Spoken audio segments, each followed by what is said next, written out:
Bharatiya Janata party षड्यंत्र करना चाहती है चुनाव से पहले, और उनका लक्ष्य पहले दिन से रहा है कि समाजवादियों को कैसे बदनाम किया जाए, और खास कर के मुसलमानों को लेकर के उनकी जो सोच है वो अनडेमोक्रेटिक है, अनकॉन्स्टिट्यूशनल है। ये सोचिए, एक मुख्यमंत्री योगी, तो इसका मतलब ये है कि अगर कोई योगी अगर वो लोकतंत्र पर भरोसा नहीं करता है और कॉन्स्टिट्यूशन पर भरोसा नहीं करता, वो योगी नहीं हो सकता है। मैं 3 घटनाओं का उदाहरण देना चाहता हूं आपके सामने।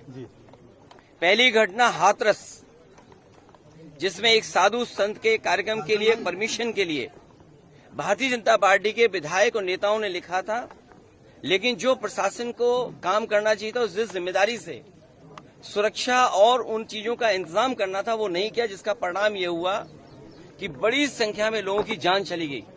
न केवल जान गई है, उनका नुकसान हुआ बड़े पैमाने पर। बहुत से लोगों का हाथ पैर या जो भी नुकसान हुआ, उसका कोई मदद सरकार ने नहीं की। दूसरा, आपने देखा होगा गोमती नगर में, और जब मुख्यमंत्री ने सदन में ये कहा, सूची तो हालांकि बहुत लंबी थी, इसमें पुलिस का दोष कम है, पुलिस तो पूरी सूची दी थी, लेकिन भारतीय जनता पार्टी के जो मुख्यमंत्री और सरकार है वो ये चाहती है कि पुलिस भी भारतीय जनता पार्टी की कार्यकर्ता बन जाए। ये जो नए तरह का काम हो रहा है कि पुलिस को भी ये भारतीय जनता पार्टी का कार्यकर्ता बना रहे हैं। जब पुलिस ने सूची दी सब नामों की, तो आखिरकार मुख्यमंत्री जी ने केवल यादव और मुस्लिम का नाम क्यों पढ़ा?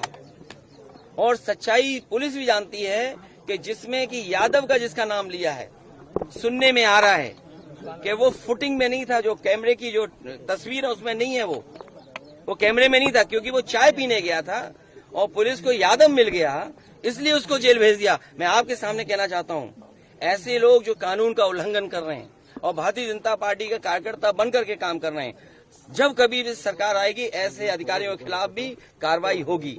और तीसरा उदाहरण, अभी रुक जाइए, तीसरा उदाहरण अयोध्या का, जिसमें कोई पॉलिटिकल पार्टी, अगर समाजवादी पार्टी ये बात कहती है कि डीएनए टेस्ट होना चाहिए, कैसे मुख्यमंत्री हैं ये, इन्हें कौन राय दे रहा है? ये कानून किसका संशोधित है?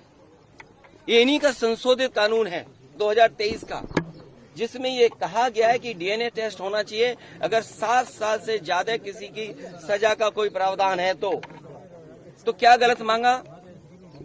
और उनके परिवार के लोग कह रहे हैं, और वहां भी पुलिस सच्चाई जानती है, हमारे पत्रकार साथी भी जानते हैं सच्चाई। वहां की पुलिस जब बीजेपी के इशारे पर और वो सच्चाई से अगर काम करना चाहते तो उन्होंने क्या किया? उन अधिकारियों के खिलाफ कार्रवाई कर दी। तमाम अधिकारी ऐसे हैं जो कह रहे हैं कि हमें तो नौकरी बचानी है, हम क्या करें? हम टेंशन में आ जाएं कि हम भी सर मार दें किसी आदमी के सर पे। आपने देखा नहीं बनारस में क्यूटो में क्या हुआ? अधिकारी पे इतना प्रेशर, इतना प्रेशर, इतना प्रेशर कि वो आकर के सर मार दिया उसके व्यापारी के। सोचिए आप, इसमें तमाम ऐसे लोग हैं, आप अकेले में बात करना कितने प्रेशर में जीवन जी रहे हैं।